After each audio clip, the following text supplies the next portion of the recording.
We are back with more Vampire the Masquerade, part two in our Let's Play series. So, when last we left off, we had a really rough night. We went through a breakup, went to a club, talked politics and internet philosophies, so that's terrible. We think we scored, possibly. We killed a man. Then some weirdo picked us up, threatened us, threw us in this room with a light bulb in the middle of it. We freaked out, we passed out, we woke up, we drank a little bit of blood, a lot of blood, we drank a lot of blood. We're a little disgusted with ourselves. We have no idea what's going on. We think we're dead, we're not sure. So that's where we're at now. We're in this room, we just finished drinking the blood. You try to piece your thoughts together, make sense of it all, when you hear the lock click and see the door open. Standing there is the well-dressed stranger you met yesterday. Immaculate suit again, that predatory look like a hawk on a hunt, but somehow more relaxed tonight. So, like a tamed hawk, maybe. Good evening. Slept well? He notices the discarded emptied bag. I see you had a bit of a snack. Was that really type RHO negative? That's not easy to get. Glad you liked it. Come on, we've got places to be. The car is humming in the empty parking lot just outside the door of the cramped room that you've spent the day in. The man motions to you politely, but with a stern look on his face. I'm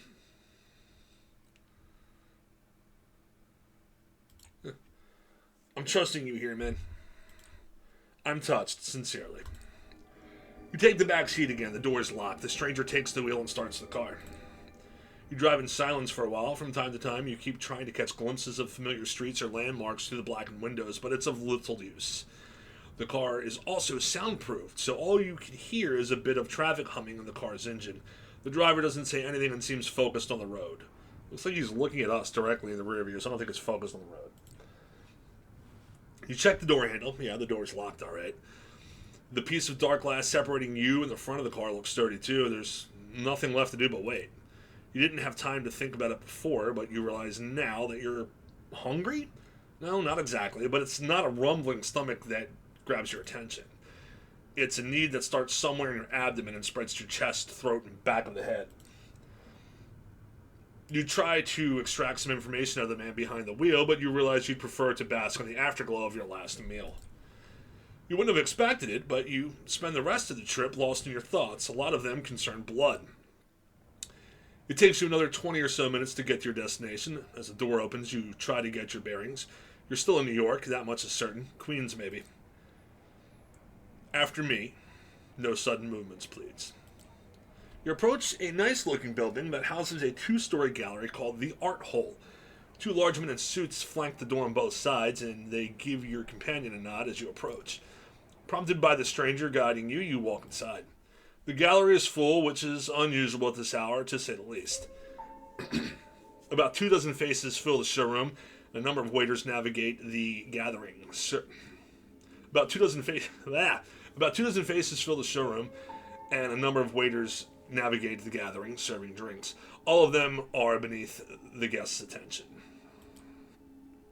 The visitors are well dressed for the most part, but it's unclear what they are gathered here for. Nobody seems to be particularly interested in the art pieces on the walls, and the atmosphere is polite, unnaturally so. Many guests turn to look at you and the stranger who brought you here. Their glances are varied. You see open contempt on a few faces and animated interest on others. Most of the eyes in the room calmly observe you, as if wishing to appraise your worth.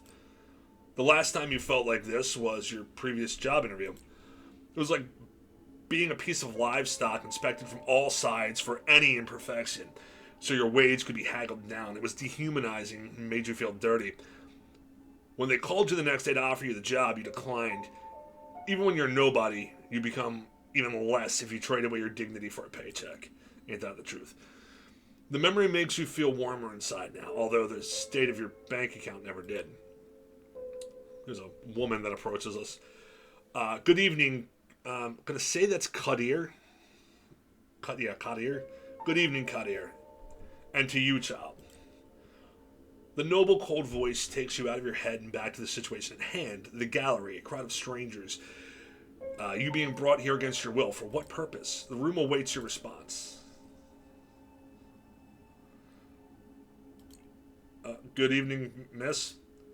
You are addressing the Prince of New York City, Helen Panhard, child of Michaela. Thank you, my sheriff, but I am capable of introducing myself. She is somewhat plain-looking and doesn't seem to possess a great deal of charm, but still the entire room is intently focused on her voice. She has influence over these people, and that much is clear. You may address me as Prince, child. I realize your introduction into unlife was abrupt, and I understand your sire left shortly thereafter. The rules of our society dictate that I punish both of you for this transgression. A murmur of agreement, maybe, can be heard from the gathered audience. But I am willing to listen to what our loyal sheriff has to say about the circumstances of your embrace first. Punish me? Are you serious? For what exactly? The sins of the father, so to speak. We have certain rules. One of them is that it is unlawful to create a progeny without the prince's approval, my approval. Your sire never bothered to ask for it. You are about to be judged by the court of New York City. Kadir, please tell us how you found this fledgling and what happened on your way here. Court? Prince? Is this some kind of secret society? Make-believe? I'm sorry, is this... Is this some kind of secret society make-believe? A trusted informant, who has chosen to remain anonymous at this time, tipped me off about a suspicious kindred appearing in one of our domains. Upon investigating, I found them gone, but this fledgling remained in their place. The hunger made him savage, a prostitute, and his client in a Bronx brothel belonging to one of the ministry. I've already spoken to Sansarik about this, and made sure it'll blow over. Regarding the fledgling himself, surprisingly enough, he offered little resistance last night and cooperated on our way to the safe house. I was pleased to not have to force his compliance. We had a quick chat, but wishing to appear here post-haste, I urged him to join me, which he did without struggle. Again, a pleasant departure from my usual routine. His thirst partially slaked with a bagged blood we kept in the safe house. We had a pleasant enough drive here. The story ends with us arriving at Elysium tonight. All eyes are on you again. You take a special interest in one of the faces.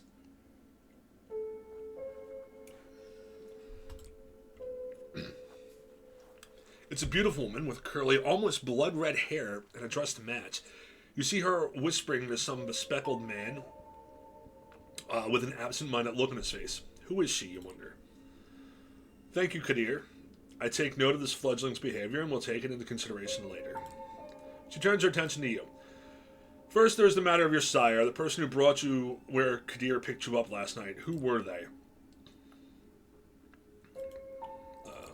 A Latina woman, very radical, unless she convincingly lied to me. She was special, extraordinary. She had fire, conviction, temper. She seduced me, easily in fact. Made me think she wanted me. I fell for it, and now I'm here. It feels awkward talking to a room full of strangers about what seemed like a random one-night stand at the time. Not to mention that even though the Latina made an impression on you for sure, her face is already fading from your mind. You realize she never even told you her name. Well, Kadir, does that sound familiar? No, it does not. Or at least not familiar enough. I will continue the search after we're done here.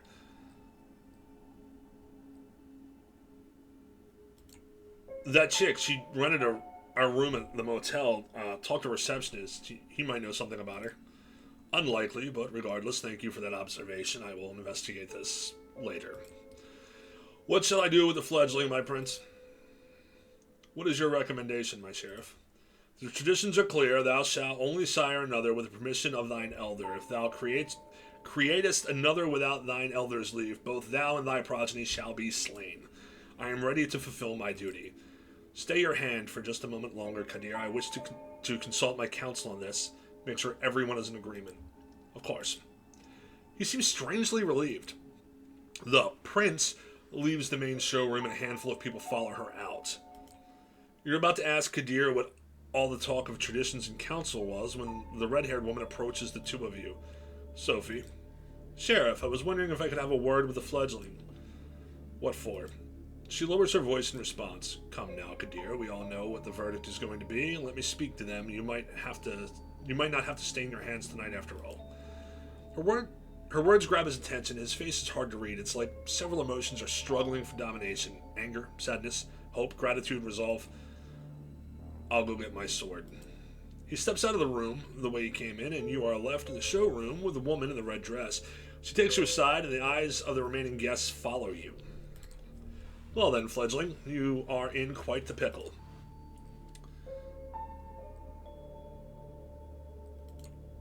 What the hell is with this party for rich sickos? Looks like something straight out of a conspiracy theory. Everyone here knows a thing or two about conspiracies, but we don't have time to discuss those right now, so I'll stick to explaining what concerns you most directly. Last night you became a vampire. Wait, what? Oh, yes, I am well aware of how ridiculous that sounds. It's the reason why we have these nicer words for it. Kindred, being embraced, having a sire. The fact remains, the beings called vampires, you're looking at them, they are us. You glance around, some of the guests are still occasionally looking at you, commenting on you in hushed tones. Many of the patrons are pale, really pale. Most hold glasses of wine. No, not wine. That's not the right thickness and not the right color either. You're trying to come up with something sensible to say, but you're drawing a blank. It makes a morbid kind of sense. You drank blood last night. There's no denying it. And your breathing has not returned. Your heart remains still. A vampire. Two voices in your head start battling for supremacy.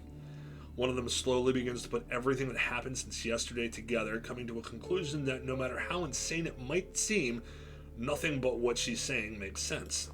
The other voice just keeps saying, what the fuck, on repeat. You're surprised. This is often how it plays out by design. Kadir deliberately keeping you in the dark and all, and if we do nothing, you'll be cut down as sure as day follows night. But I'm here to offer you a chance, a way out, under one condition. I will take you under my wing. If you're lucky, the prince will be in a good mood tonight, and your deference to Kadir will work in your favor. She might agree to this, but only if you swear fealty to me. I'm not making this offer lightly. As your patron, I will take responsibility for you. Your actions will reflect on me. If they reflect negatively, well, I will make sure you face the consequences.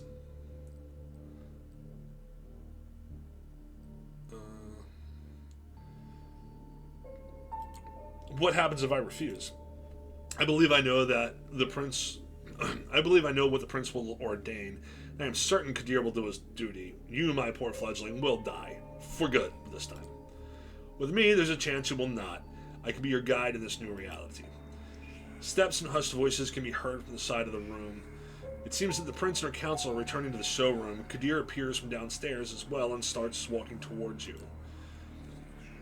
When you hear the verdict, ask to be spared. I will intervene. Remember my condition. She flashes a heart-melting smile towards Kadir, who does not smile back.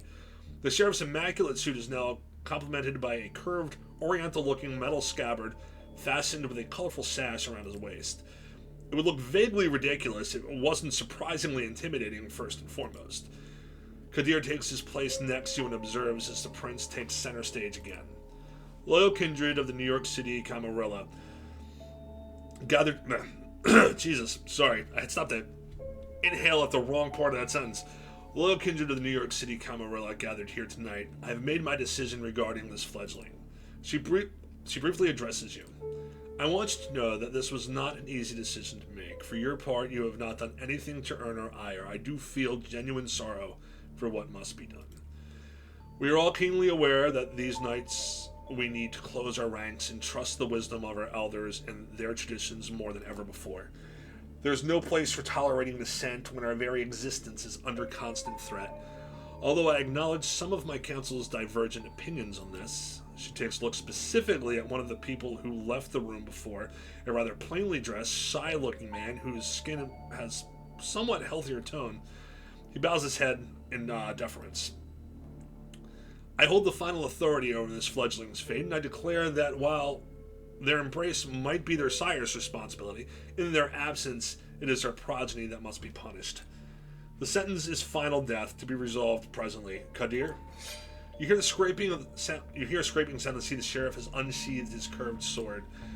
It is a beautifully detailed blade, which you expect must be worth a small fortune. Its apparent sharpness makes you freeze up. 2 outs, bottom of the 9th. His quiet mumble is audible to nobody but you. As his eyes meet yours, you note just a hint of sadness in his countenance, one that quickly vanishes to give way to grim determination. And he's out to bat. You will not get another chance to speak up. You make your choice. I'm not going down like this, damn it. Spare me. Prince, if I may ask to stay the sheriff's hand for a while. Kadir looks at the prince, awaiting a response. The sword is still hanging above you, threatening to fall at a moment's notice. Is there something you'd like to say, Miss Langley? Yes, if I may. At first, the prince looks somewhat annoyed at the distraction, but she stays quiet for a while, measuring the mood in the room. The board elites suddenly look at you with aroused interest, some of them dismayed at not seeing bloodshed, but all intrigued by the unexpected twist. The prince nods. Well, let's hear it. Sophie takes a few steps forward. All eyes are on her now. But Kadir's heavy hand on your shoulder makes it clear you won't take advantage of the distraction. My prince, while the traditions are clear, I believe that the proper context should be observed in addition to the letter of our laws. This fledgling is a burden, but with the proper guidance, they could become an asset to our domain. Am I to understand that you are volunteering to take this sireless child under your protection? Yes, I happen to think they might hold potential that would be unfortunate to waste. I do expect their full cooperation, of course. Whispers can be heard again, an incredulous voice or two. A hushed, just behead the fucker. Some suppressed exclamations of surprise.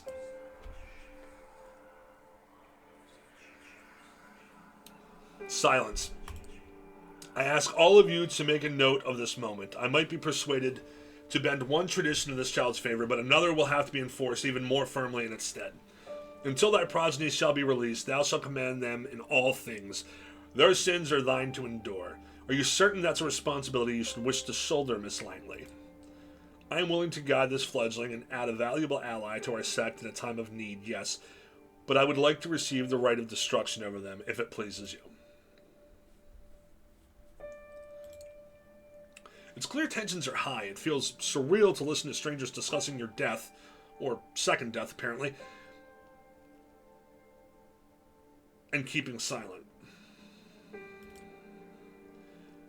You decide it's for the best to let Sophie handle this alone and not interject. You have no idea how to handle this eyes wide shut crowd. The prince looks at you as if weighing your worth. She takes another good measure of the room before she speaks again. I shall grant what you ask. Let it be known, Sophie Langley of the Clan of the Rose will become this fledgling's patron. They shall be considered like sire and child. Miss Langley will take full responsibility for them, and I grant her the right of destruction if she sees fit to use it. Let my intentions be clear, however. If I am to turn a blind eye to one of our most important traditions on this occasion, I expect it to be beneficial to the Camarilla. Substantially so. I hope you find this verdict satisfactory, Miss Langley. Of course, Prince, thank you. Very well. She turns to you. What is your name, child? Eric, Prince. She nods. Welcome to the Camarilla, Eric. Now, this evening proved to be even more eventful than I anticipated, but with the fledgling's fate decided, I believe our meeting here can conclude. Thank you all for appearing on such short notice. Give my regrets to those who couldn't make it. Kadir, a moment of your time before I let you return to your duties? Of course, Prince. He shoots you a side glance that doesn't leave much space for interpretation. You will be watched. You will be judged, and it need be, you will be punished. The two of them leave the gallery. The two of them leave the gallery. Well, Eric, I think we're both already.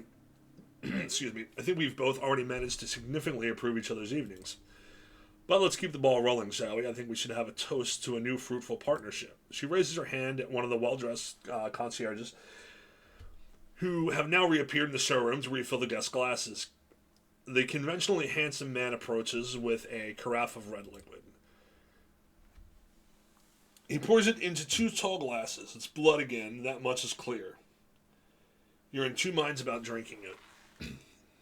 But the memory of last night's hunger makes you wince. You take a tentative sip. You expected the same blandness you tasted a few hours ago, but this one you can actually savor. It's smoky and warm, making you think of a cozy cabin in the woods. It does strike you as a strange image for your mind to jump to when drinking human blood, but it is what it is. You've never tasted anything like it. Do you like it? I think New York City caterers have very bourgeoisie ideas about what good blood should taste like. Apologies, you must have so many questions. While we're on the topic, perhaps we should start with those related to sustenance. Okay, say I don't feel cool about drinking people's blood. What happens if I just stop? I understand you will revolt against this, baser instinct. I vividly remember remember the painful process of rearranging my morality around and after my embrace. But the simple truth is this: if you do not feed, your hunger grows. The stronger that hunger is, the more the beast within begins to stir. When it awakens, you when it awakens, it will take what it craves. Only you won't have a say in how or who.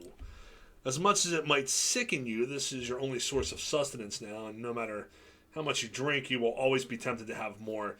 You can learn to control it, mind. Best start by taking a single sip from a vessel. Be prudent. Hot, fresh blood will be more satiating than most anything that can be served in a fancy glass, but it can make you more voracious. As to how much you should have, it depends. If you're frugal, you can survive many nights without a single drink. But it's risky and it will tempt the beast. Tomorrow I shall take you hunting and we will explore this topic further. The blood you're having tonight should be enough to keep you at ease for now. Did you say hunting, as in rifles, hounds, and funny hats hunting? Nothing of the sort, don't be silly. We are predators, but we are civilized. And most importantly, there is the masquerade to consider. I will get back to that. Hunt may take many forms. There are those of us who seduce kin, up to and including the motions of intercourse, if you feel like it. Others prefer to feed under the guise of mugging or assault. Some have herds of retainers for the purpose of feeding. Drinking from sleepers in their homes is not uncommon. Blood banks are an option to the few that can tolerate it, though they are frowned upon.